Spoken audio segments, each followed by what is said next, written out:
Time for our next talk, and I'm expecting plenty of questions to be dropped in for the Q&A section at the end of this one, because we've all been there. We've all had those boring documentations. No one wants to read them. No one wants to look at them. Well, guess what? Simon Lasselsberger is here to teach us about sexing up our documentation.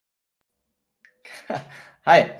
I hope so to do that. So that's also the topic of the talk. Yeah, beyond boring text, we need to treat our architecture documentation like a product.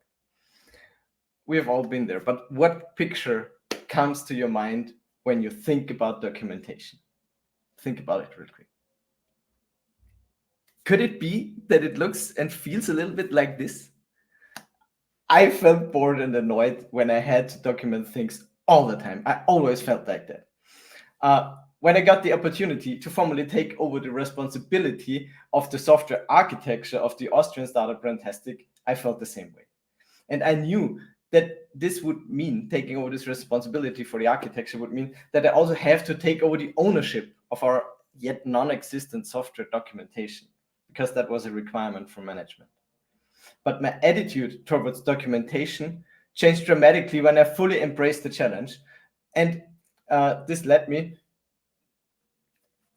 when I fully embraced the challenge. Let me tell you what I did and maybe inspire you to also see it the same way. So let's start with a little story. Back in 2010, I quit my job as a chip designer at Infineon and started as a developer at Rantastic. The company was still young, about a year old, and they developed apps that can track your sport activities via GPS, and we had about 20,000 users at that time. Besides the 4 founders and 3 other employees, I was the 4th full-time employee. We were in full startup mode, as you can imagine. Everybody was totally motivated and everybody was having a direct impact on the business, and we were growing rapidly. We clearly focused more on working software rather than on comprehensive documentation.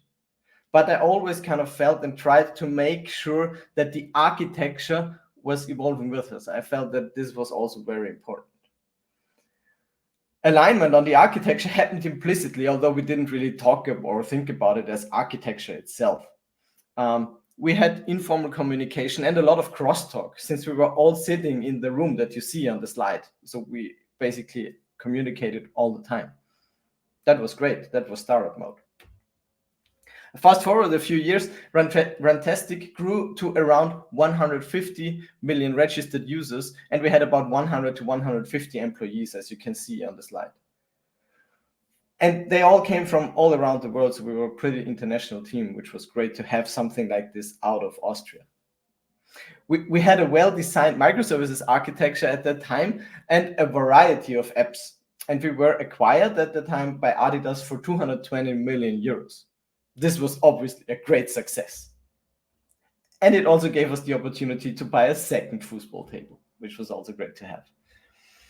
But to reach that state, we had to evolve our development process. Initially, we didn't put much thought into team structure.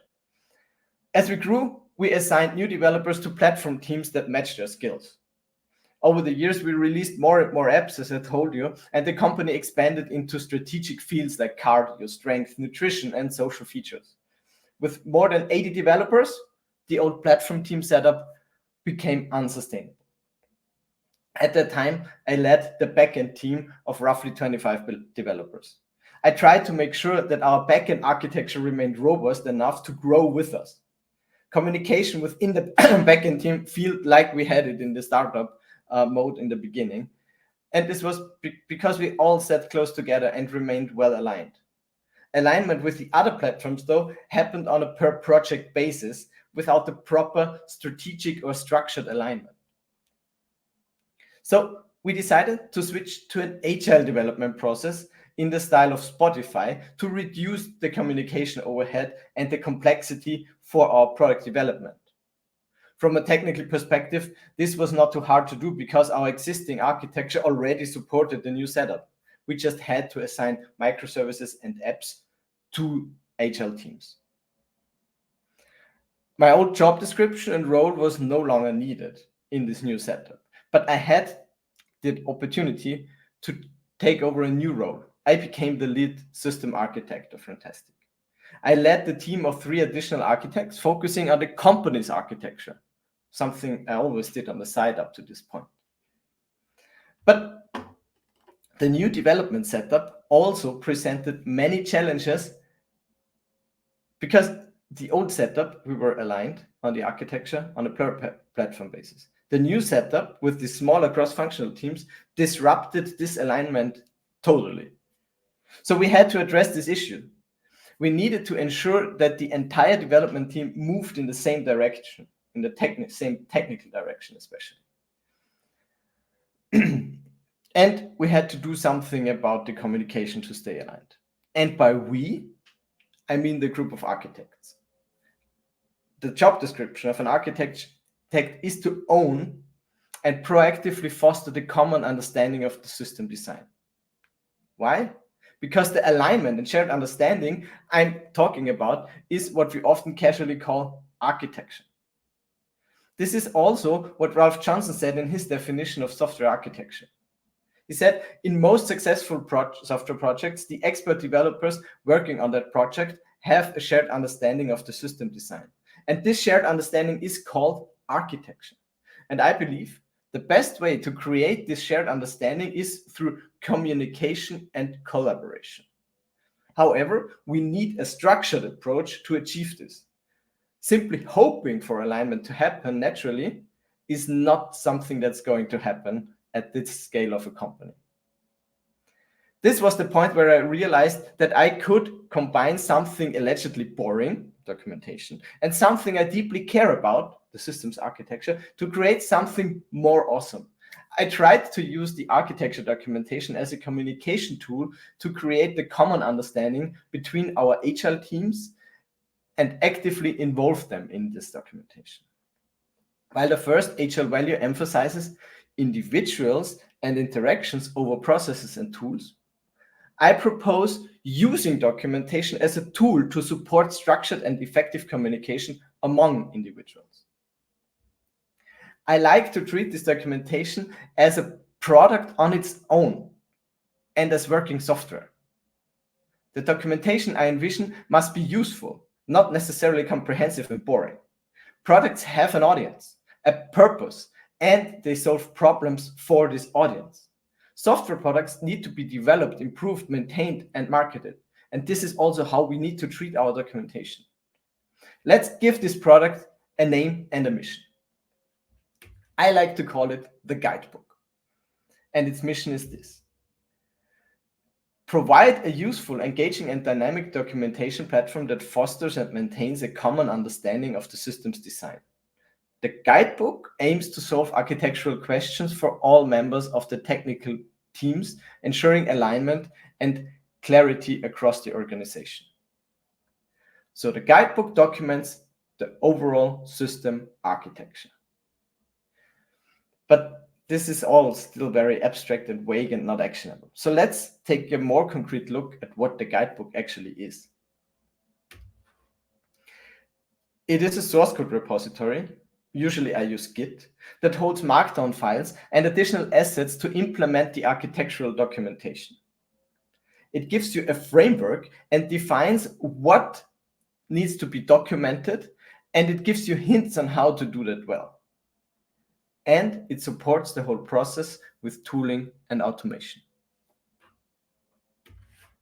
One of these automations can and should be used in a CI/CD pipeline to render the markdown files to HTML and deploy it as a static website to an internal web server so that everybody can access it easily. There is one obvious question that I always get this. Why not use a wiki for this?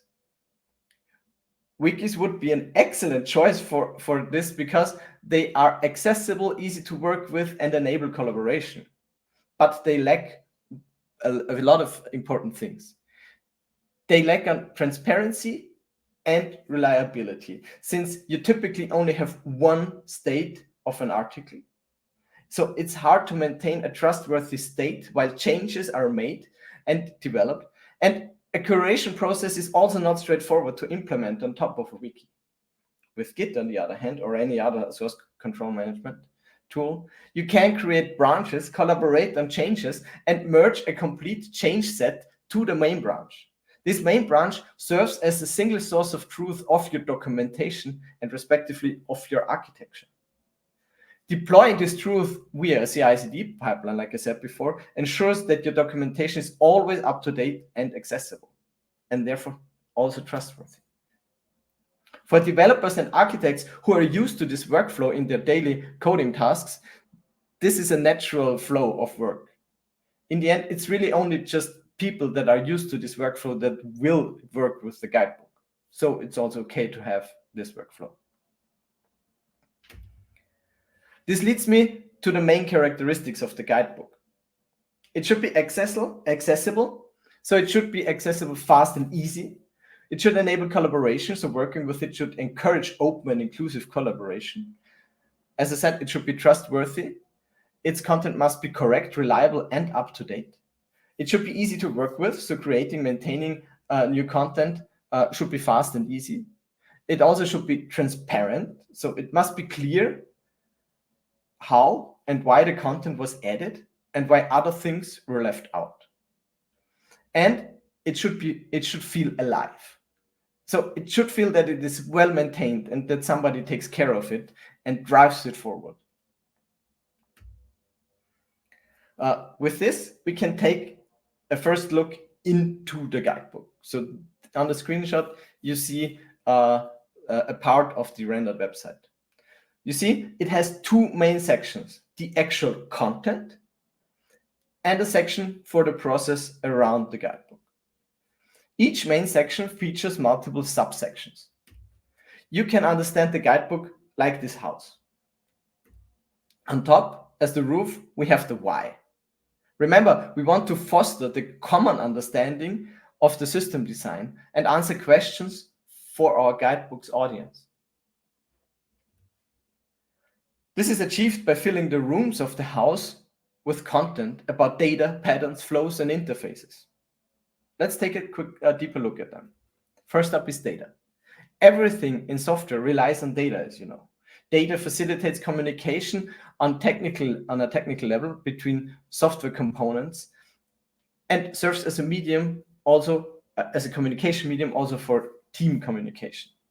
Data is an important part of our common language, making it crucial to have total clarity on the names, the attributes, the values of our data. Also, in domain-driven design, maintaining a ubiquitous language is essential. To support this, I recommend documenting domain models or entities or whatever you would like to call them using UML class diagrams because they're easy to understand and to comprehend. All data documentation can be found in this Git repository in the directory data that is located in the content directory. I mostly use plant.uml, as you can see on the screenshot, with a set of custom macros, though, to make it easier to work with. I also really like to work with Visual Studio Code, as you might have guessed, because the live preview and all kinds of integrations and extensions are a priceless time saver and are a lot of fun to work with. And in the tooling around the guidebook, I also added a lot of default configuration that makes it easy to work with this. When this page is deployed, it looks like this. This is also the usual way how users would consume the information, not via the Git repository, but through the deployed website. In the editor, I only showed you the actual class diagram, but to have proper data communication, it's also helpful to have an article that embeds the class diagram to give more context, like the ownership of the data or something like this, and also maybe reference a structural architecture diagram, like you see in the screenshot. While it can be challenging to align all platforms on the central data model, this effort is entirely worthwhile. It helps eliminate a common pitfall where software components have different interpretations of data or change interfaces without informing others. A unified model ensures consistency and transparency. It's important to note, though, that this section doesn't document APIs or interfaces. It solely describes the data that is used in the system. Focus on the data models that are used for communication between components. Internal data models that are private to a component should not be documented in the guidebook, for sure. Changes to these data models can be proposed, discussed, and aligned using architecture decision records. This process provides a structured way to handle modifications and ensures all changes are well documented, agreed upon by the team to maintain the integrity of the domain model. But more on this process later. Let's take a look at the pattern section next. There is a rather complicated quote from Fred Brooks. I will read it out loud real quick. I will condense the conceptual integrity of the most important consideration in system design. It is better to have a system omit certain anomalous features and improvements, but to reflect one set of design ideas than to have one that contains many good but independent and uncoordinated ideas. To paraphrase this a little bit and make it more clear, I think that Fred Brooks emphasizes that having a consistent and unified design is crucial in system development. It's better to leave out certain unusual features or improvements if they disrupt the overall design coherence. A system should reflect a single, well-integrated set of ideas rather than a mix of independent and uncoordinated ones. And this section is dedicated to maintaining that conceptual integrity by covering common structures, guidelines, and rules. These patterns ensure that our system remains coherent and reflects a unified set of design principles, like API design guidelines or definitions of unit types, like all distances are in meters or so. Or backend components must follow the hexagonal architecture pattern. These are patterns that I'm talking about, and I think that are good to have in this section. All pattern articles are located in the patterns directory, located in the content directory as well. It is advisable to give a short introduction first, but quickly get to the point of what the pattern, guideline, or rule is all about. Your audience needs the information and doesn't want to read lengthy explanations. These articles should be written in a more formal tone than, for example, flow articles that we will cover next. Pattern articles can be viewed as rules or guidelines that must or should be applied. While rules may sound rigid and seem to contradict the freedom that agile development promises, these are rules and guidelines the team itself has created. These are our own boundaries. Agile teams are free and safe to work within these boundaries, which makes them fast. And if you don't like them, we can change them in an aligned and structured way. It's also good practice to follow the conventions of the RFC 2119, which proposes using words like must not, should, and should not to clearly define requirements and recommendations. Here's an example of the definition of the units of a system. You can see, in this case, it's rather boring text, but it has no fluff. It gets straight to the point and provides examples so the audience can understand and find the information quickly. If the topic allows it, you should draw diagrams. This helps your readers to understand and remember longer. In this case, it's not possible when you just define units of your attributes. Usually, these patterns are subject to extensive discussions among the development team. This is clear because they represent the rules and guidelines the team wants to follow. Be aware of this, but don't be afraid to let these discussions happen and join in. This is where the architecture takes shape and a common understanding is actually born. The next section of the guidebook is called flows. It contains articles that describe the features from a technical point of view, focusing on the flow of data between software components and the general technical behavior. Think of these articles like blog posts that answer specific questions, such as how does the authentication of the mobile clients work? Or what are the general architectural concepts of our system? This approach is inspired by the marketing book, They Ask, You Answer, which emphasizes addressing the audience's questions directly. And remember, we always write for an audience, If there is no one who will consume your content, don't waste time creating it. So if there is no audience, if there is no question, then it might be useless to actually write an article for it. Aim for a sweet spot in the level of detail. The article must provide relevant information, but should not delve too deeply. Detailed information is likely to become outdated quickly. So start at the higher level.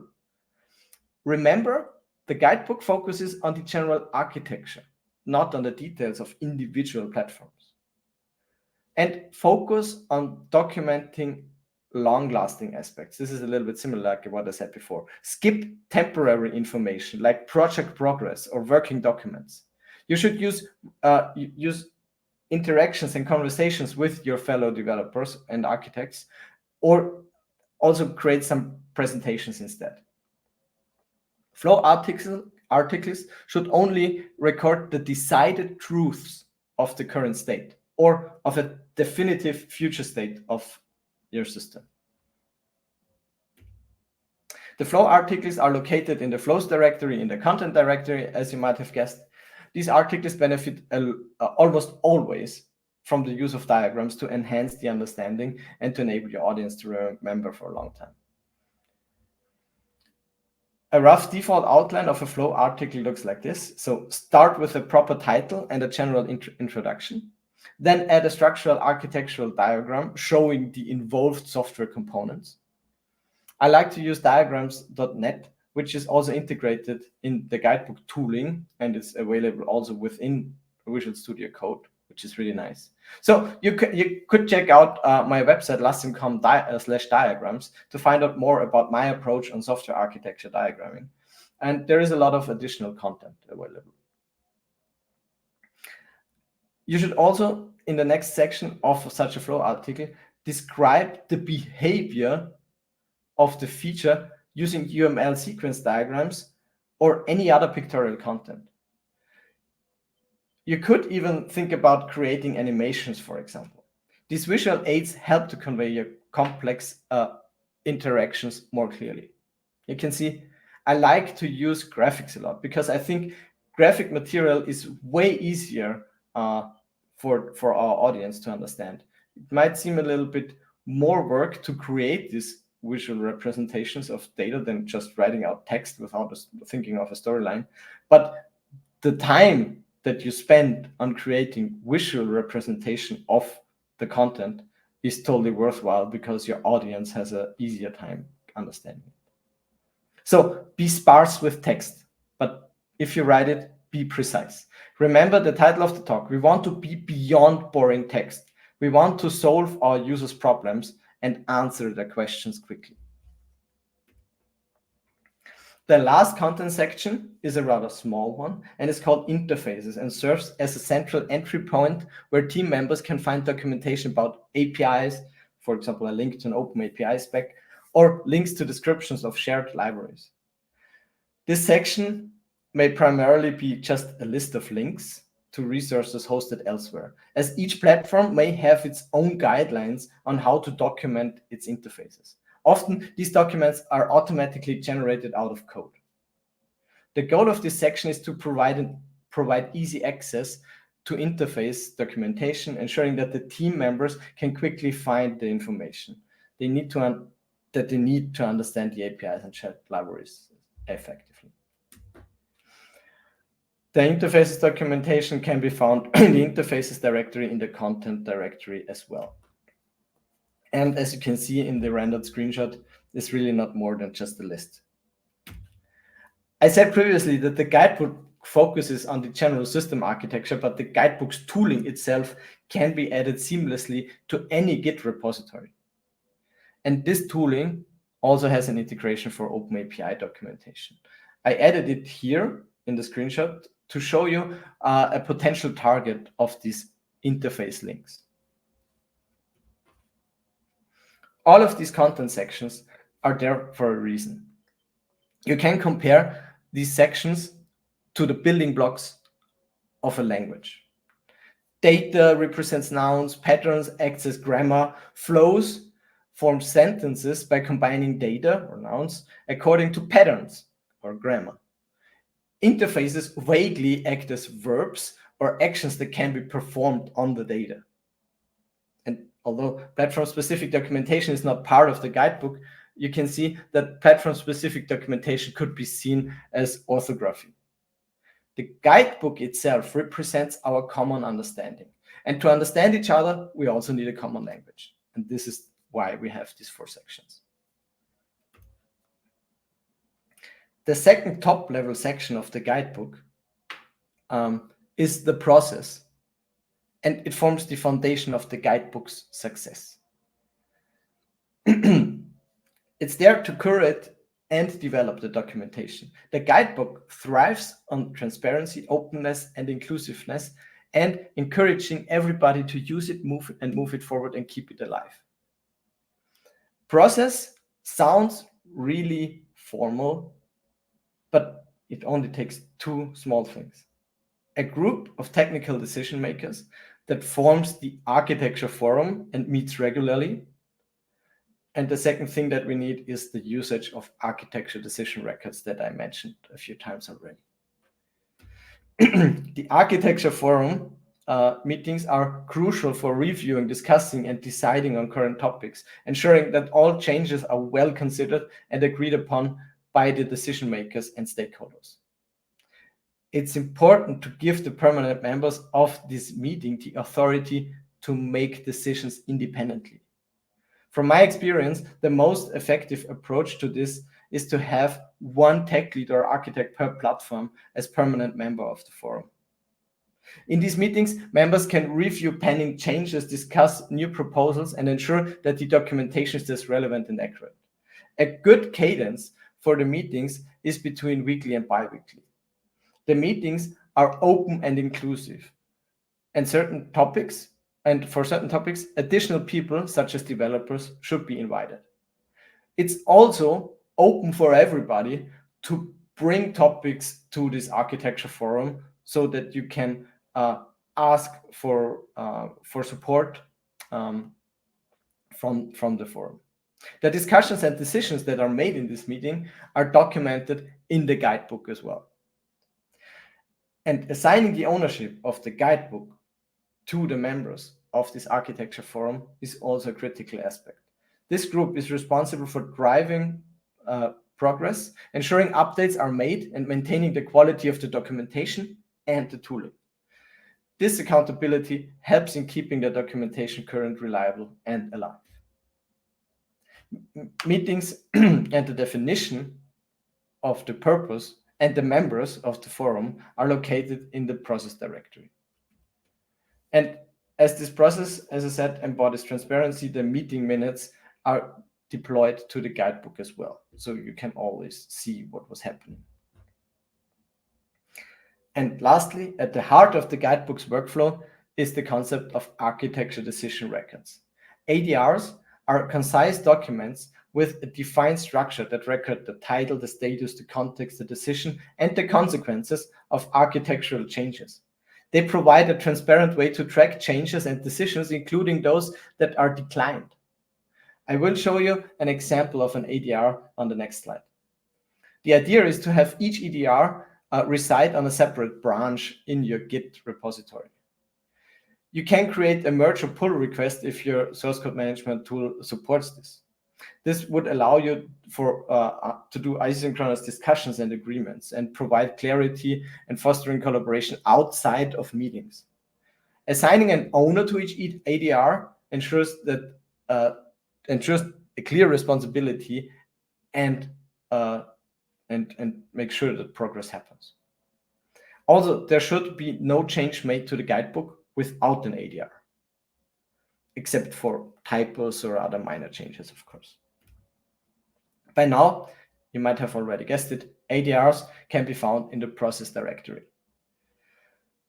If you have never seen it, the screenshot shows you the template that is used for each new ADR. As I said, ADRs record both what decisions were made and why they were made. They are a great way to communicate the rationale behind decisions to the rest of the team and to future maintainers of the system. The ADR document itself is small and focuses on the why, and it just has a rather short documentation on the decision in general. The actual change that is proposed is done in the guidebook directly, and this change is also part of the same branch as the ADR is. In the example of the screenshot, the ADR document states the need for defining units of attributes and a very short description of the decision. The actual details for the new guideline is documented in a separate document in the pattern section. By now, we have covered a lot. All of the described sections contribute to the characteristics that I mentioned before. While the tips I showed you for the articles and documents of the different sections also contribute to the characteristic easy to use, the tools I bundled in a Dockerized setup for the guidebook enhance its accessibility and functionality.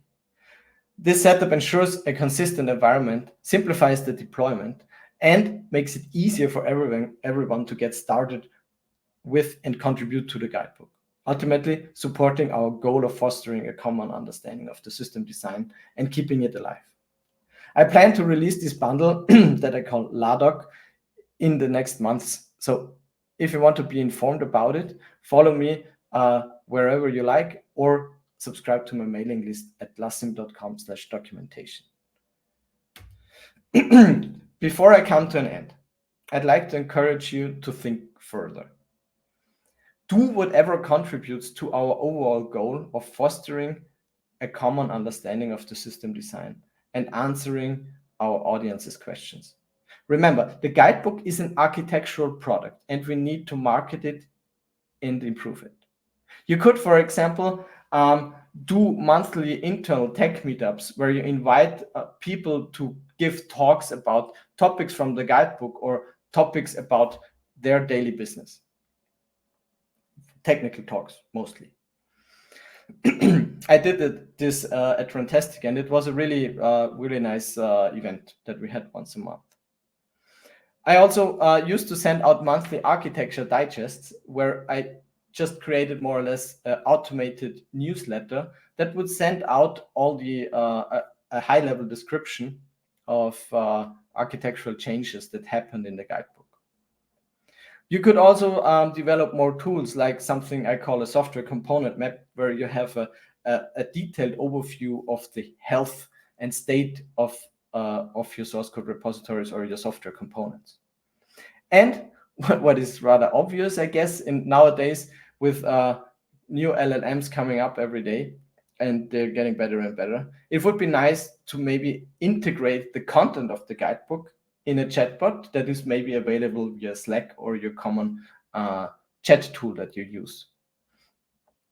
I tried it. It works, but it's still not too clear if you can really trust them, because they tend to maybe give you incorrect information. But this is also an idea that we could build on top of the guidebook as well. So to wrap this up, a professor of mine once said, a battered, worn out book is a good book because its state indicates it is used a lot. Digital assets don't wear out over time, but the idea still applies. Documentation that is not used is useless and a waste of everybody's time because it doesn't contribute to the shared understanding. We as architects must create useful documentation. The guidebook approach significantly changed my attitude towards documentation. I now see it as a communication tool and a product where I can channel my creative energy in. Both the tool and its content help my colleagues, team members, and the companies I work with. I hope this talk inspired you to think differently as well. My name is Simon. I'm a software architect and development consultant, and then I invite you to follow me on LinkedIn, Twitter, or Facebook. And I'm happy if you give me your feedback and get in touch. Also, if you want to get notified, as I said before, you can take a look at lassim.com/diagrams or lassim.com/documentation to get more information on this content. Thanks a lot. Thank you, Simon. Okay, folks, if you do have questions for Simon, be sure to use the Q&A tab and relay them to me, and I'll drop them across to him. In fact, we already have one coming in straight away from Ivan. They ask, if you're storing documentation in a single repository, how can you control that a developer updates it after applying his changes to another repository? Wouldn't it be better to store documentation separated to projects repositories and having a common place just containing all the links to those different locations? Yes, that totally makes sense. The guidebook, though, focuses on the general architecture, not on the documentation of individual software components. And this is what I tried to make sure. So the architecture is something that concerns everybody, all software components, and it spans across everything. So whenever you want to do something on the general architecture, like, I don't know, rename an attribute in a data object or something like that. This is something that you need to communicate to everybody if it is part of the communication between multiple components. So you need to do it on an architectural level. If you just change some internal stuff and you just, that only affects one component, then yes, for sure, do it locally, do it where the change happens. But there is also change that happens on a global level, and that's what the guidebook is there for. Yeah, in those kind of situations, like, I guess the issue with documentation is always getting that balance between being thorough and keeping it simple to a point where it's more easy to maintain, I guess. Like where do you lean on that? Do you prefer the thoroughness that everything is covered, or do you think it's more important to just kind of have that streamlined message across the board? So I think you don't need to cover everything. Like, if nobody looks for it, then it's not worth writing something for it. This is also, there is a sweet spot. Obviously, there is some important things that need to be written down, even if nobody looks at it or looks for it regularly, like patterns, right? There is maybe details in it that you don't really look for it, but it's so important that you write it down. I don't know, that you always add a 0.0 in JSON when you have a float value or something like this. Nobody would ever actively look for it. But if there is unclarity about it, and we have discussed this once, then you have it in the guidebook. And there is maybe more important to also have something in there that is not looked for. But in the flow documents where you describe the general flow of I don't know, how is the authentication working? This is a question that you have, I don't know, every 2 weeks or something like this. If you work in this area, then it's totally worth it of writing comprehensive documentation about stuff that never changes and is there for a long time and nobody cares about it. Why would you write documentation for it? So I guess that's always a challenge as well, right? Kind of proving to people that it's worth caring because long term it's saving time. I feel like usually in these environments, one of the biggest challenges to overcome is convincing people that documentation isn't just a box ticker, right? It's not just yes. we done this, we move on. How do you approach that situation? Because I'm sure you've had plenty of experiences where people are that stubborn about documentation. I mean, when you work with the guidebook in the way I proposed it, and you have this architecture forum, and I'm focusing now on the architecture level, right? Yeah. You have a group of people that own a product that they care about or should care about, and then they will also make sure that you have the content there and that it lives, right? So there is really not like there is not a lot of argumentation about it if you like or don't like to write this documentation. It's like I compare it to when you write software, you usually should not argue if you also write tests for it, right? So if you make a decision, write it down, right? So unless it's not written down, it's not a decision. So this is just the natural process for this group, right? I'm not saying this is true necessarily for every line of code that you write. So this is another level of documentation. And it's so important to have this architectural process. Like I said in the intro, you have to have this common alignment. And it works naturally if you're a small group, right?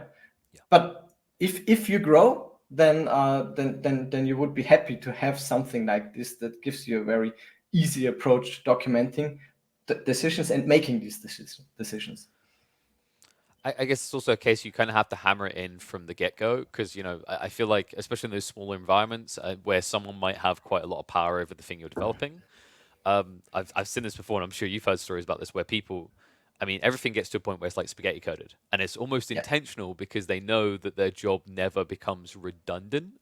So, yeah, I'm sure you've had some of these type of stories as well. I remember there's a big one, like an 80,000 employee company, and there was a guy who, on the central systems, he intentionally made it more complicated than it needed to be, so that they could never fire him. Is that ever like something you've experienced, and how did you overcome that concern? Was it just to tackle it before it got that big? Um, I'm a consultant. I work with Yeah. with many companies, and yes, there are these cases. It's almost identical to what you just explained. But there is this point where you cannot move forward without doing software architecture. Usually, these companies that have this spaghetti code or these spaghetti coders in there, they don't care too much about architecture, because if they would have done it, then they would not have accepted the state. And if you come to if you just start, at some point you need to start, right? And the thing I approach this usually is not like, you cannot force people to do something. You need to bring them in and kind of have collective ownership of the problem and find solutions. And usually exactly these spaghetti coders are the ones that are the hardest to kind of convince that you need to do it differently. But they usually have a hard time of, if you found a solution to a problem, to a change, to maybe a big change, then and they don't like it, then just ask them the simple question: what is the alternative to this? And they usually don't have an answer. And if they That's have an answer, then it's something you need to consider. So be really honest. Be not confronting them. Bring them in and see them, see their stuff. Yeah. I like that. It's in a way, it's like if they aren't genuine, you're kind of inviting shame. That's for good reason, right? But what you're doing first of all Yeah. is you're not approaching it like I want to shame this person. You're like, okay, No. prove to me what the better method is, and we'll go from there. Yeah. Um, I mean, usually it's the way the company is successful, right? This is why they can still think about architecture, right? If they were not successful, they would just die more or less, right? But they are successful, so they think about architecture. And this is also where I usually come to companies. They say, we have a problem, we need to move forward, we are successful, but the state is currently not acceptable. And this is the point where you start thinking about these things. um, Yeah, and sorry, that was no, the go point I ahead. wanted to make. It just for again, the people that are so important that you cannot fire them, they have a lot of knowledge, and you cannot get rid of them for a reason. And they are also the reason why the company is at the current state and successful. So you need to bring them in. They are important. They just need to work in a different way they are used to, and this is a hard process. Yeah, I think it's that classic kind of feeling like, you need to show the benefits of change because you know how Yeah. it is, especially in the tech field. Like 3 years in, people are stubborn. Some of the techniques are outdated, but they love doing it. I've been there as a junior and I've been like, look at all these new shiny things. And there's a guy with 30 years experience going, oh, that's not how I done it back in my day. And you have to somehow show the efficiency and explain to them, a Uh, long time ago, we chucked our crap into the streets and we thought that was efficient, right? but the guidebook also helps you with that. Sorry, I Yeah. will. We will need to move on, right? Yeah. But the guidebook also helps you with that, of not jumping on every hype right away, right? Mm. You can't even as a junior developer, you're invited to make a proposal to change something, right? And then the architecture forum will take care of it. And if you open an ADR, they will give you feedback, because they will either say, yes, that's a good idea, we need to make a project out of it, or we do it right away, or we don't do it for that reason, or there is 5 other ADRs that cover the same thing and we always declined it because of this. And then you can also tackle this and also bring them in and make them understand and learn. I think the key on it is informed decisions in that regard. I think that brings us about to time here, though. It's been an absolute pleasure to talk to you, Simon. Folks, please do reach out to him if you want to touch Sure. base on any other things. He seems like he's more than willing to engage. But Simon, absolute pleasure, buddy. I'm sure we're going to have Thanks a you on lot. future ones of this, and thank you for joining us. Thank you. Bye. Okay, folks, so I think it's a 15-minute break time. I mean, I don't know. I see a small gap in that timeline. You know what that means? Get up, stretch those legs, go make yourself some more coffee. For some of us, it still feels way too early. Full disclosure, usually I'm not awake for about another 30 minutes. So I've definitely got to go pour out the coffee, and I'll see you all again in about 10 minutes, 15 minutes when we'll be getting into our next talk. In fact, when you come back, we'll be talking with Petya about assessing projects. So I'll see you then.